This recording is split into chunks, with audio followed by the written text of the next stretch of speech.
व्युत्पत्ति या बनावट के आधार पर शब्दों के भेद हमने पढ़ लिया था।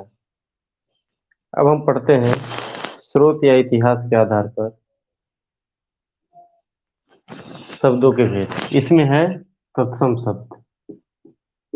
तत्सम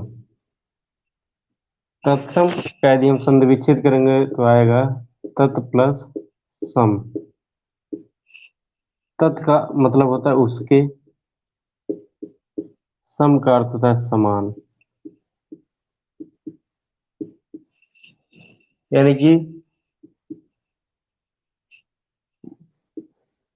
यानी कि उसके उसके का मतलब हो गया संस्कृत के, संस्कृत के समान। यही क्या हो जाएगा? यही हो जाएगा तत्सम।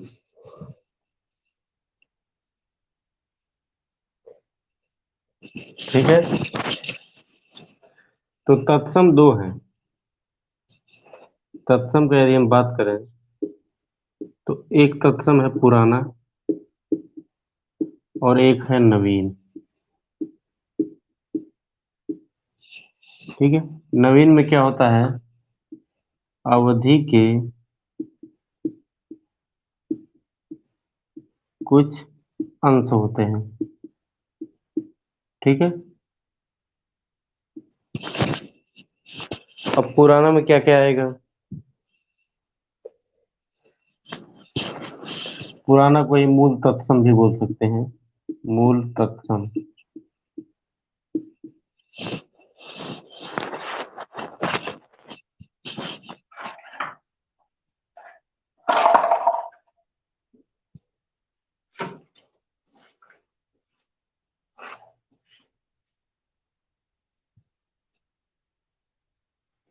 इसमें आएगा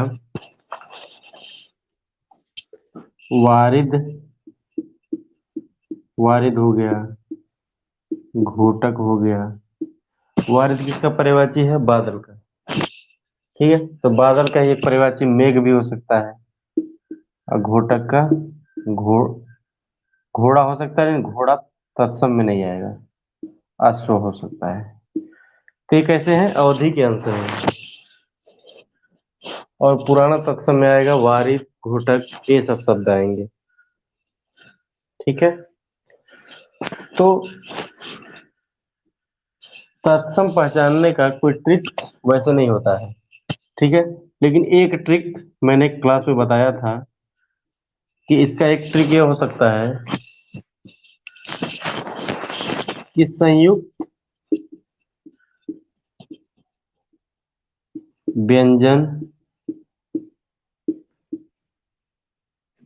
वाले शब्द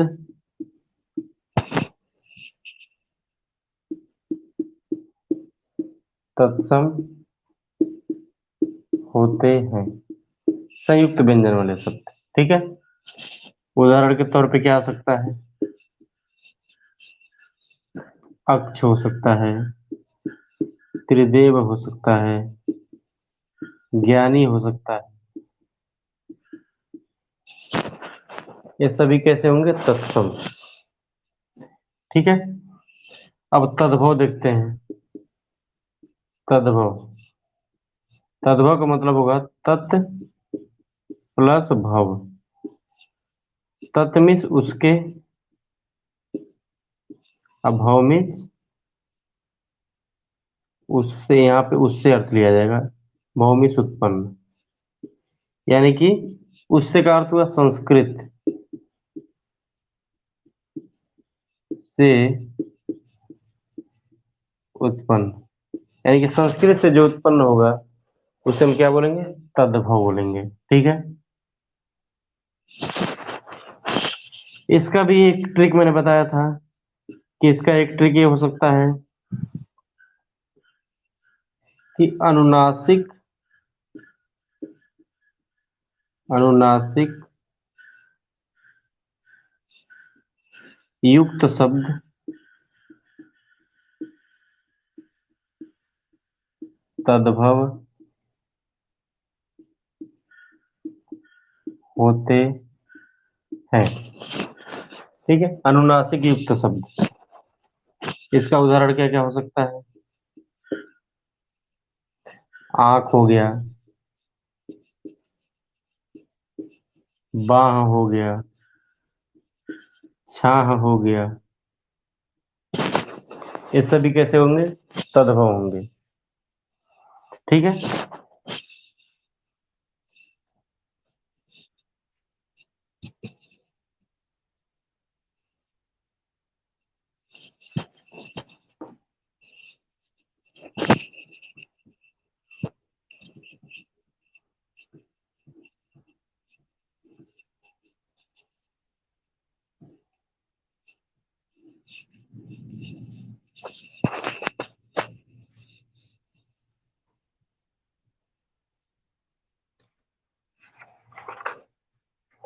अब हम रूप या प्रयोग के आधार पर शब्द देखते हैं। तो रूप या प्रयोग के आधार पर दो होते हैं।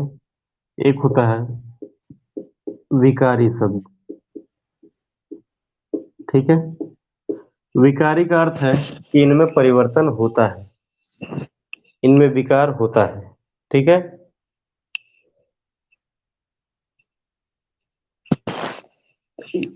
तो इसका यदि हम परिभाषा देखें तो ये होता है कि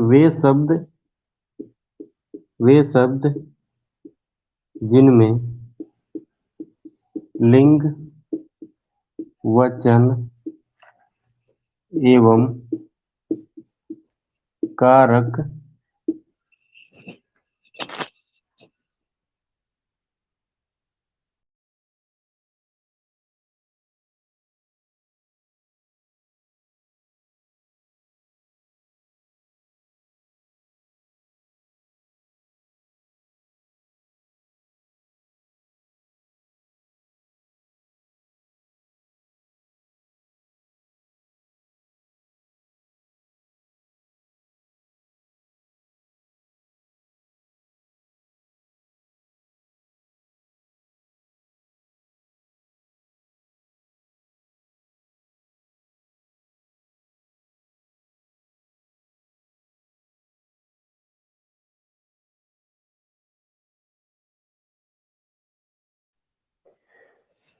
ठीक है। तो वे शब्द जिनमें लिंग, वचन एवं कारक के कारण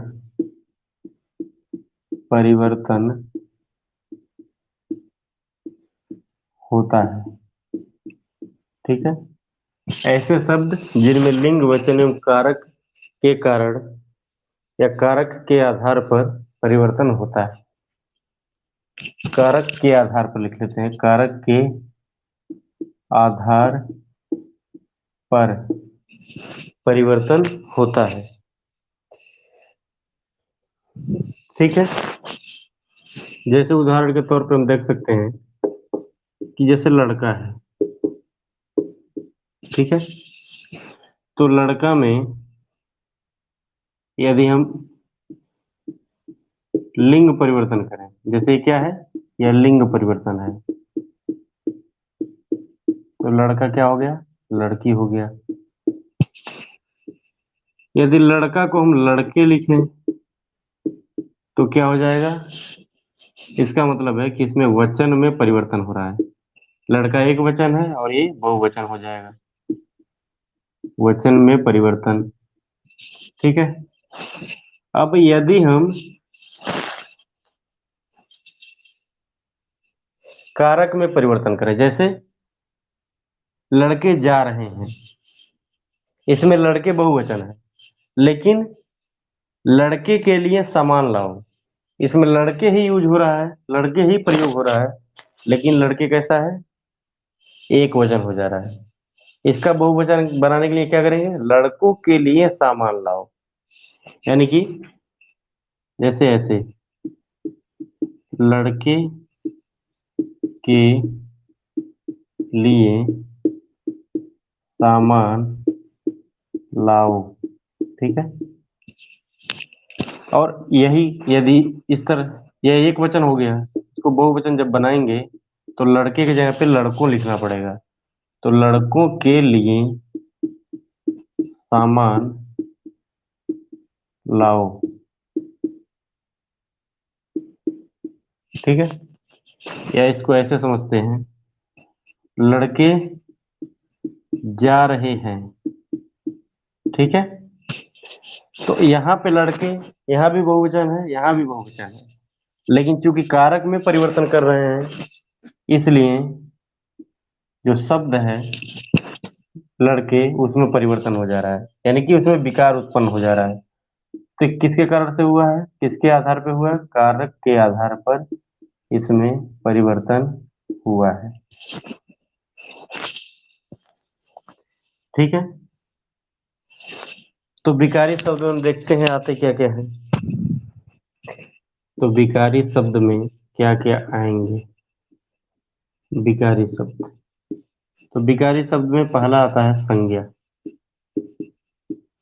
संज्ञा हो गया, सर्वनाम हो गया, क्रिया हो गई, और विशेषण हो गया। ठीक है, संज्ञा में कोई व्यक्ति आ सकता है, जैसे राम हो गया। जातिवाचक संज्ञा ले लेंगे तो नदी हो गई। सर्वनाम में मैं हो सकता है, तुम हो सकता है। क्रिया में खेलना हो सकता है, पढ़ना हो सकता है, और विशेषण में अच्छा हो सकता है और सुंदर हो सकता है। ठीक है,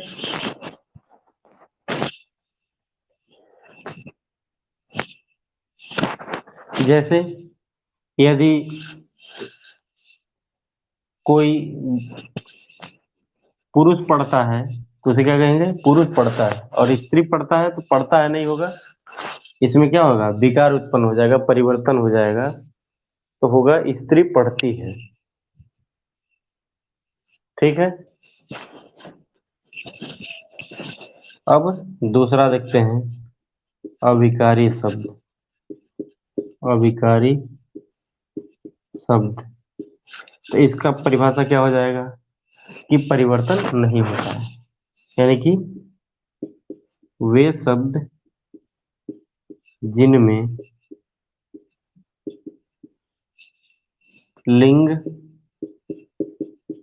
वचन एवं कारक के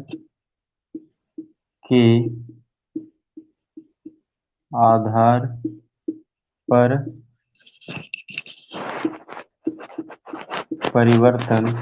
पर परिवर्तन नहीं होता है। ठीक है, वे शब्द जिनमें लिंग, वचन एवं कारक के आधार पर परिवर्तन नहीं होता है। ठीक है, तो इनमें क्या क्या आ जाएंगे अभिकारी शब्द में, अभिकारी शब्द में जितने अव्यय हैं ये सभी अभिकारी में आ जाएंगे। ठीक है, तो अव्यय में क्या क्या आता है, क्रिया विशेषण, क्रिया विशेषण अव्यय, संबंध बोधक अव्यय,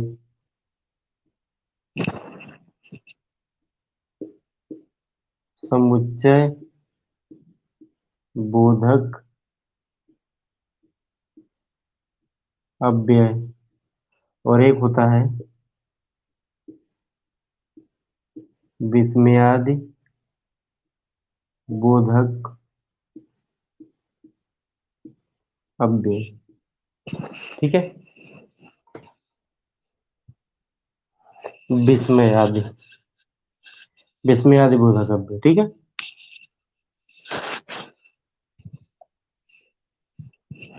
इसमें आज, आज, कल, आज, कल, अब, इसमें में, से, पर, इसमें और या, और इसमें आहा, हा,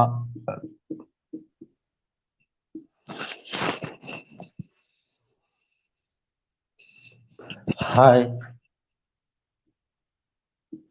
इसका एक और हो सकता है परंतु। ठीक है।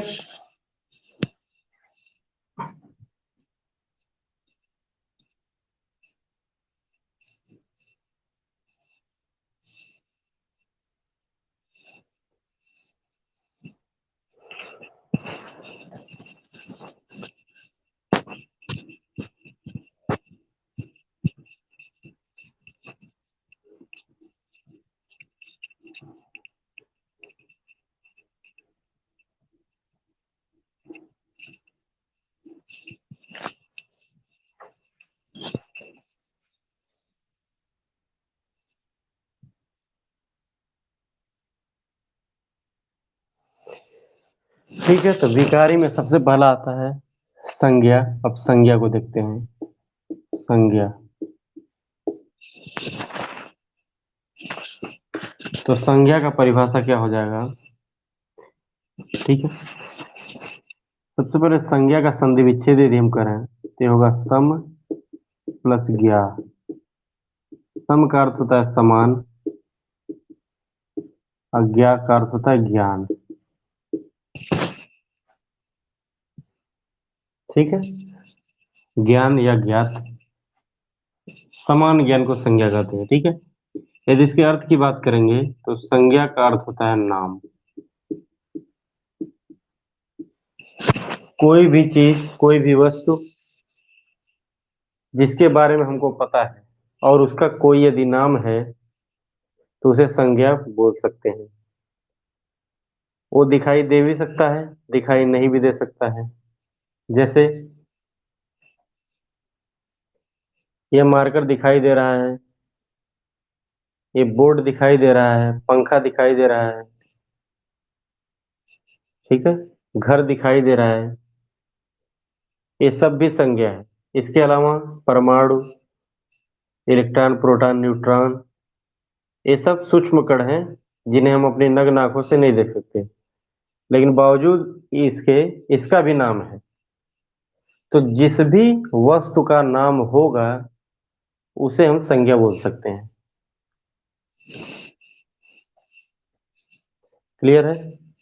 अब इसका परिभाषा देखते हैं। परिभाषा,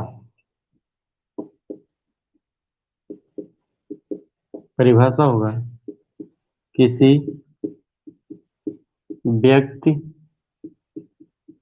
वस्तु, स्थान, जाति या भाव के नाम को संज्ञा कहते हैं। ठीक है, किसी व्यक्ति, वस्तु, स्थान, जाति या भाव के नाम को संज्ञा कहते हैं। ठीक है, उदाहरण के तौर पे व्यक्ति में राम हो सकता है, वस्तु में कलम हो सकती है, स्थान में दिल्ली हो सकता है। ठीक है, जाति में पुरुष हो सकता है या स्त्री हो सकती है, भाव में दुख हो सकता है। ये सारे के सारे क्या हैं? संज्ञा। ठीक है, अब यदि हम संज्ञा के भेद की बात करें, संज्ञा के भेद। ठीक है,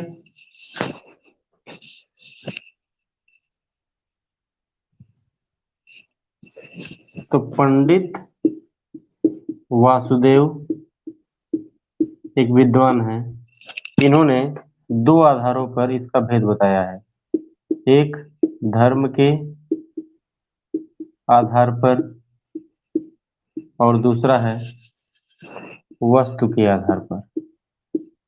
वस्तु के आधार पर। तो धर्म के आधार पर एक ही संज्ञा होती है जिसे हम भाववाचक संज्ञा कहते हैं।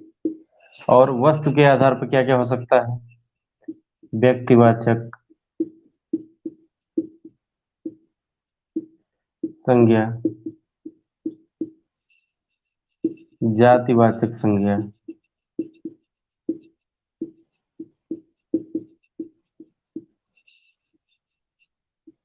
समूहवाचक संज्ञा।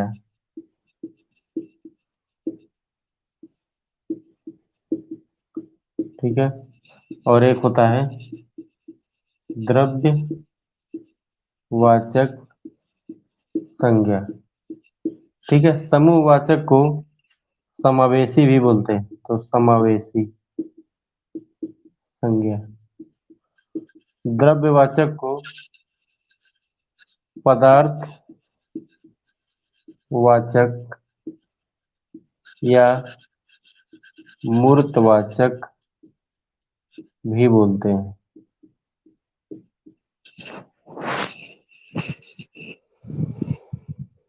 ठीक है। यह एक आधार है। इस पंडित वासुदेव पूछेगा तो ऐसे बताएंगे। और यदि उस तरह से बात करेंगे तो दो आधार बनते हैं।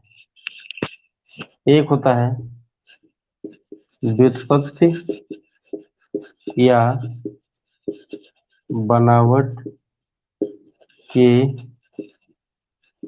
आधार पर, और एक होता है अर्थ के आधार पर। ठीक है। अब व्युत्पत्ति या बनावट के आधार पर तीन होते हैं, ये हम पढ़ भी चुके हैं पहले। कौन कौन से? एक होता है रूढ़, रूढ़ शब्द। उसके बाद होता है यौगिक शब्द। और तीसरा होता है योग रूढ़ शब्द। ये तीन शब्द होते हैं। अर्थ के आधार पर यदि बात करेंगे तो अर्थ के आधार पर पांच होते हैं। ये चार है और ये मतलब टोटल होंगे पांच। इसके आधार पर तीन होते हैं। तो पांच में क्या आ जाएंगे? वही सब। व्यक्तिवाचक संज्ञा, व्यक्तिवाचक संज्ञा,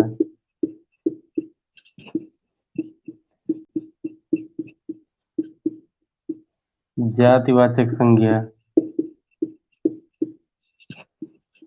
समूहवाचक संज्ञा,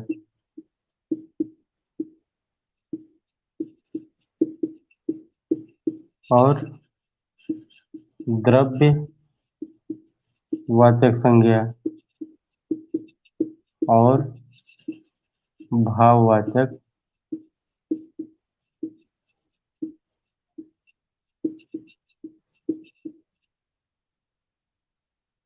भाववाचक संज्ञा। ठीक है। तो इतने संज्ञाएं होती हैं।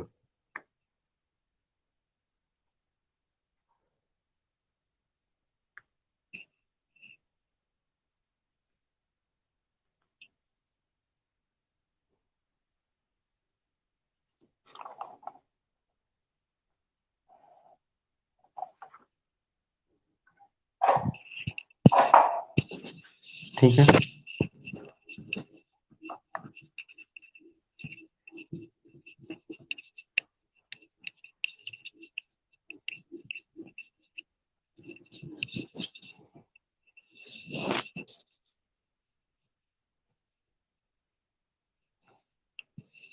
अब संज्ञा में पहला पढ़ते हैं, क्या है? व्यक्तिवाचक संज्ञा। ठीक है। जो हमने परिभाषा लिखा था उसमें यदि विशेष शब्द लगा देंगे तो व्यक्तिवाचक संज्ञा हो जाएगा। ठीक है। यानी कि किसी विशेष व्यक्ति, वस्तु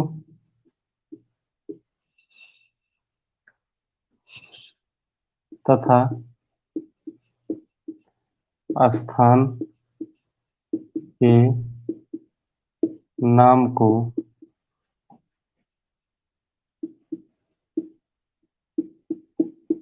व्यक्तिवाचक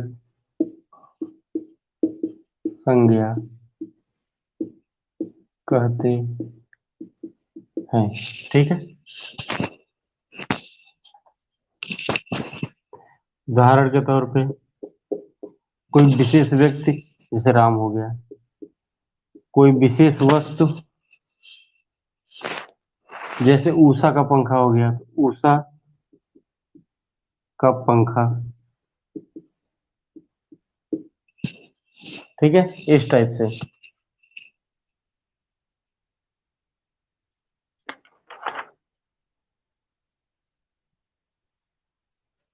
ठीक है। अब इसमें ट्रिक, ट्रिक क्या क्या हो सकता है।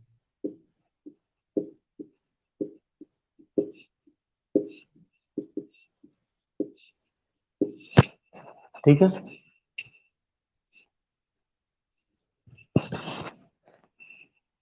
इसमें ट्रिक है कि व्यक्तिवाचक संज्ञा में क्या क्या आएगा। तो व्यक्तियों के नाम, पर्वतों के नाम,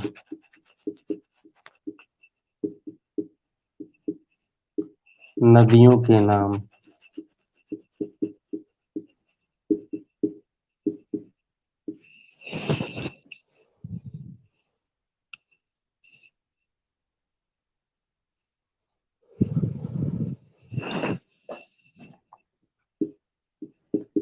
त्योहारों के नाम, देशों एवं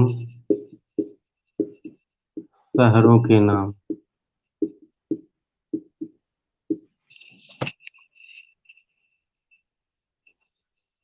राष्ट्रीय जातियों के नाम,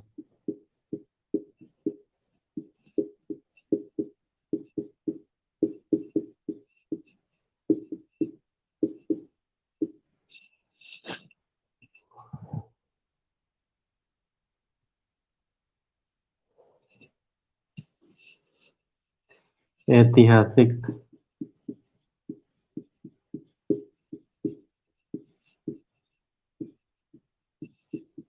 युद्धों के नाम,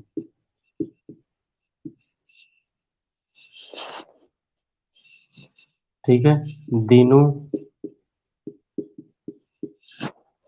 या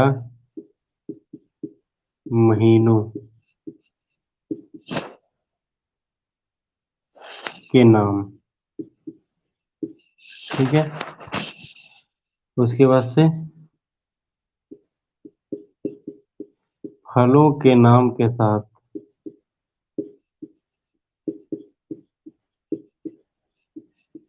फल शब्द। ठीक है। व्यक्तियों के नाम में राम हो सकता है, श्याम हो सकता है। पर्वतों के नाम में हिमालय हो सकता है। ठीक है। नदियों के नाम में गंगा हो सकती है, यमुना हो सकती है। त्योहारों के नाम में होली हो सकता है, दशहरा हो सकता है। देशों के नाम में भारत हो सकता है, शहरों के नाम में महाराजगंज हो सकता है। राष्ट्रीय जातियों के नाम में भारतीय हो सकता है, नेपाली हो सकता है। इसमें एल्प्स हो सकता है। ऐतिहासिक युद्धों में पानीपत का प्रथम युद्ध,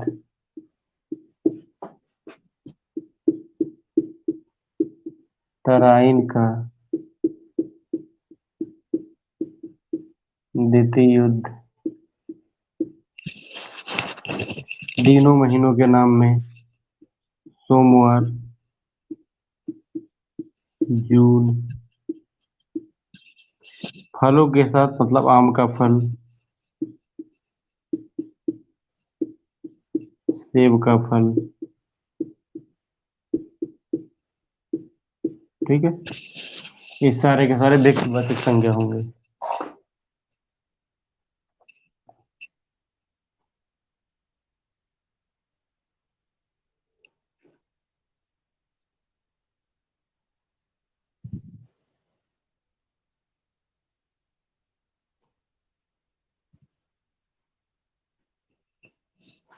ठीक है।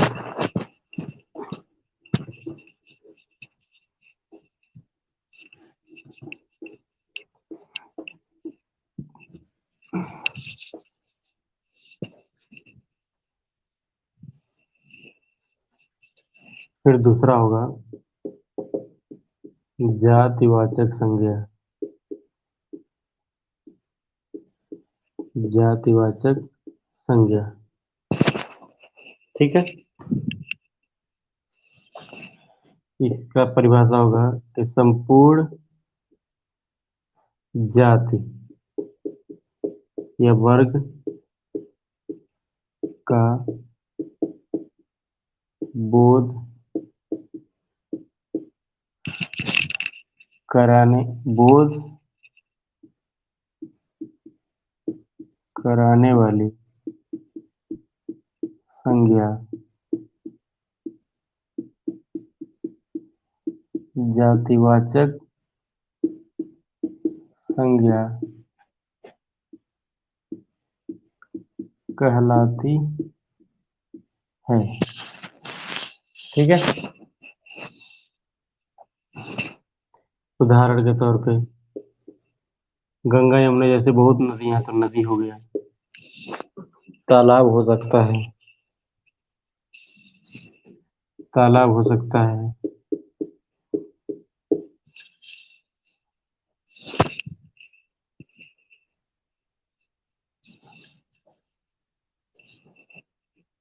शर्मा जी हो सकते हैं, इस टाइप से।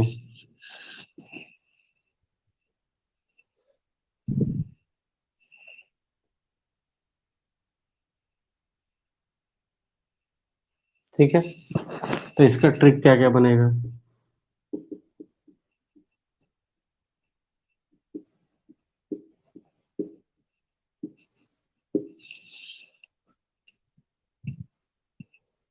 छह।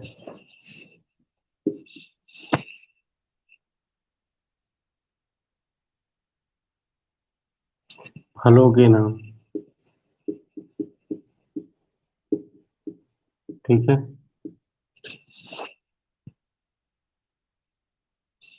फिर वही नदी, तालाब, देश, विदेश, लड़का, लड़की, ये सब। ठीक है।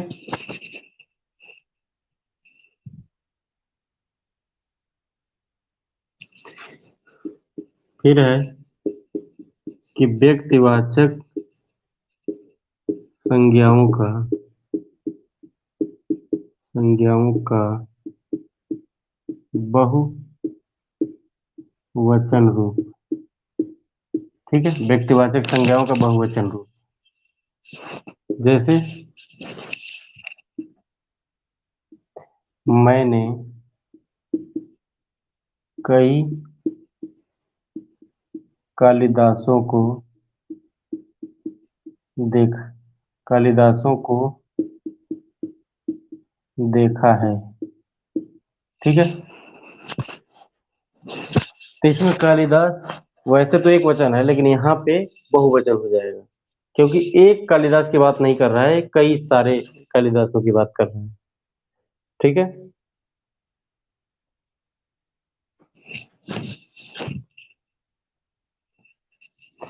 फिर है पशु पक्षी के नाम।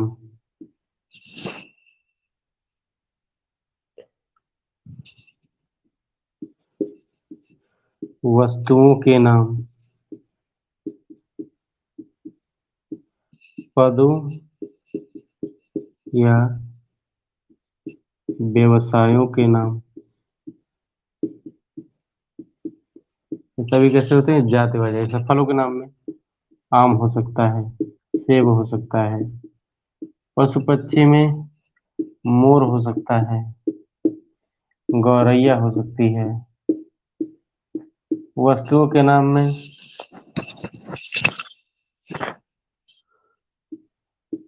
पर्दा हो सकता है, दरवाजा हो सकता है। पद व्यवसाय के नाम में वकील हो सकता है, शिक्षक हो सकता है।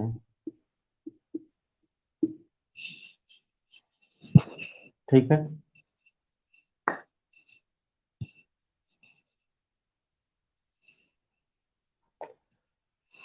ओके।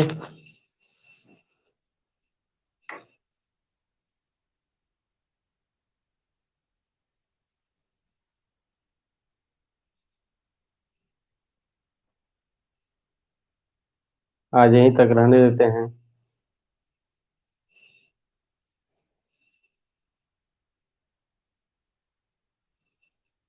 Thank you.